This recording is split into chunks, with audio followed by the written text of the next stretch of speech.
Hi, I'm Gareth Bern, and I head up the M&G fixed income team.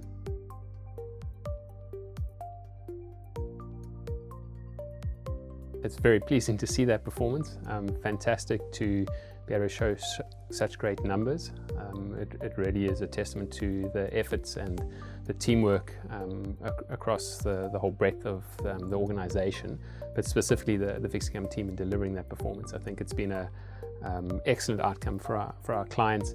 What's nice to see is that it's not just kind of a one-year sort of performance number that's come through, but that we've managed to deliver that consistently over the last 3 years.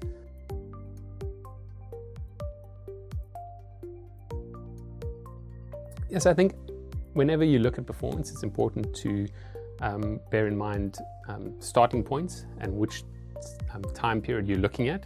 So your starting point and end point can reflect that performance. So when we think about the last 3 or so years of performance there, I think it is important to reflect on when we go back 3 years where we were sitting. And if you think we were just coming out of COVID, and at that point in time, a lot of our funds had underperformed. We weren't well positioned for the COVID period and the massive volatility in the market and that. So we were showing significant underperformance at that point in time. And I think what we've seen after then is obviously a strong rebound from that initial reaction in the markets. I think importantly what we did is we kept our positioning. We stuck to our process. We didn't have a knee-jerk reaction to that underperformance. We believed in the process, and that's important. Why it is important to have a process in times of that turmoil and market gyrations, that you stick to your process, that over time you consistently outperform. And I think that's what we delivered in that first initial year, is a rebound from the COVID period. But I think what's really pleasing is that we've continued to drive that performance in subsequent years. And so you're not just seeing that initial kind of period out of COVID where we outperformed significantly, but then in the subsequent 2 and 3 years where we are now, actually we've consistently delivered on that performance.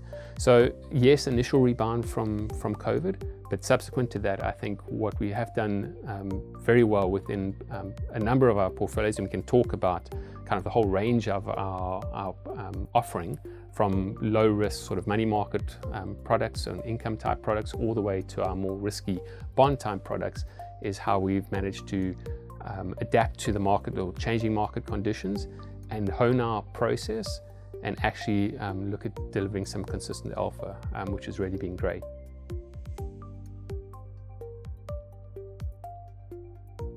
There are a couple of reasons that I think one can look at. So we talked about the post-COVID, but also if you just look at some of the actions the team has taken to think about how we could adjust our strategy to changing market conditions. So if you just reflect on our bond fund, for instance, which if we look at that performance, it really is phenomenal. It really has a stellar outcome over the last 3 years. But I think what we did reflect on is that one of the key drivers in that product set historically had been credit and fixed rate credit, and a big portion of that outperformance had been the credit spread that's delivered from those credit holdings. But the credit or fixed rate credit market has dried up, and there's virtually no issuance in that part of the market. In fact, the spread is non-existent in that market, so you actually don't get paid for taking that risk. And so one of those key levers in that fund had been taken away. And we had to look at the fund and see, well, how do we generate alpha in the performance when one of your big levers has been taken away? And credit to the team for looking at that and kind of having to lean more heavily on some of those other drivers. And what are those drivers in particular was curve positioning. And so we've kind of advanced our process and we've taken a much harder look at how we can generate performance in that fund, and I think the performance numbers speak for themselves. I think it's testament to the changes we've made there. Likewise, if we move to our enhanced income offering, and there I think important changes that we've made are iterations of what we've done before, but actually become more tactical. And you're seeing that in the performance, in that how the team are moving in respect to the duration, where previously we were much more aligned to having a strategic holding of duration or bonds, whereas now the team are much more willing to tactically asset allocate between those positions than they were in the past. And I think you're seeing that come through in the performance. So really great to see those kind of implement or strategy changes, if you like, or enhancements to our process come through.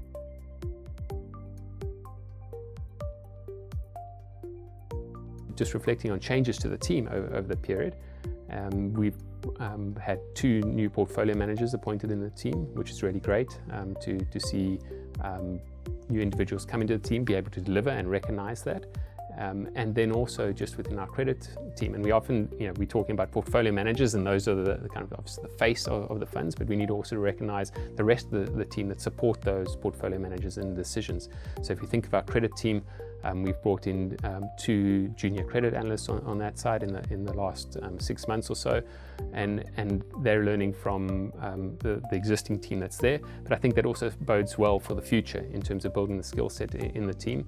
We've had a very experienced team, so if you look at the number of years that a number of us have served in the market, I think what's important in kind of driving the performance forward is, yes, we need that team of experience there, but we also need to build the bench, if you like, of the younger people in the team and how they come through. And we're looking forward to seeing how they contribute to that performance going forward as well.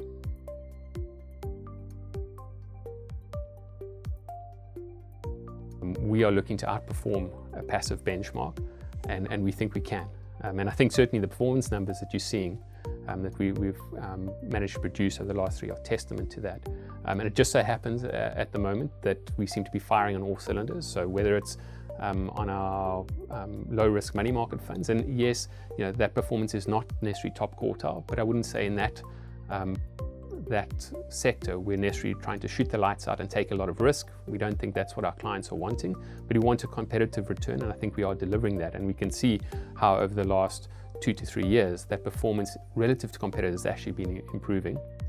And then as you move through the other categories of assets that we manage, we certainly need to be tactical, because how else are we going to outperform those benchmarks? And that requires us to take views as to valuations of those different asset classes, take on risk, take it on appropriately, and importantly for a number of those clients, let's say if we're talking about the enhanced income space, drawdown risk is a very real aspect that they want to address, very real concern for them. So they're looking for a more cash-like return, higher than they would get in money market, but they want to avoid the volatility of the drawdowns in particular. Not necessarily the volatility. I think you can't expect to earn additional returns or beat the kind of a lower returning product or a benchmark without taking additional risk.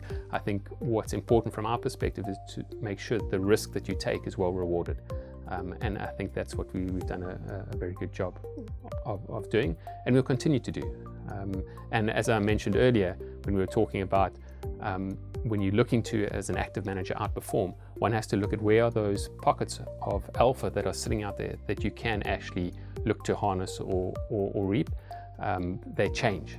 And so one needs to be nimble and see the changing market conditions and adapt to those to see where the opportunities are on that side. So I would say that's the kind of my view of the importance of being tactical.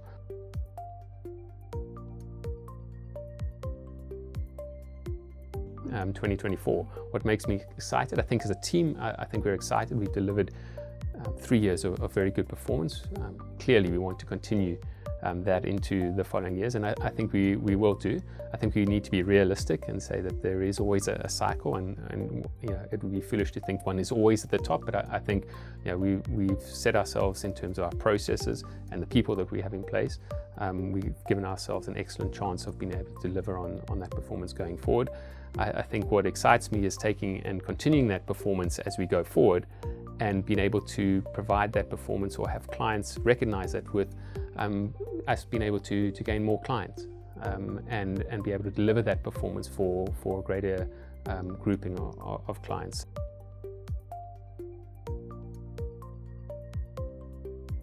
I think I haven't really touched on, we've been talking about our unit trust funds. We haven't talked about our institutional funds, but the performance that we see reflected in our unit trust funds very much replicates what we're seeing in the institutional space.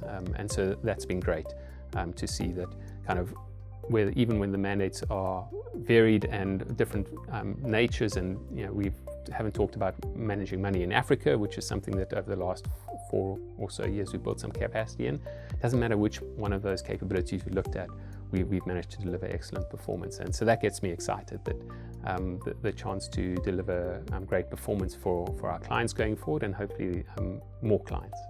We don't necessarily separate how we think about clients in terms of a retail customer and an institutional customer from how we want to deliver performance. And so it is nice to see that the performance it doesn't matter where you look in the business, that performance comes through across those different client bases, and we deliver a consistent experience, I guess, for clients across our product base.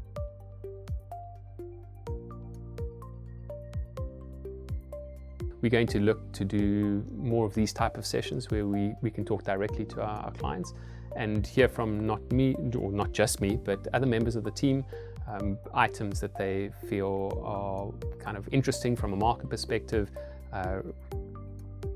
topics that have caught their attention, and things that we think our clients will be interested in hearing directly from the portfolio managers or analysts. And hopefully that will make the experience of investing or understanding what's going in your funds more real and live, and deliver something that we think will at least be of interest to our clients.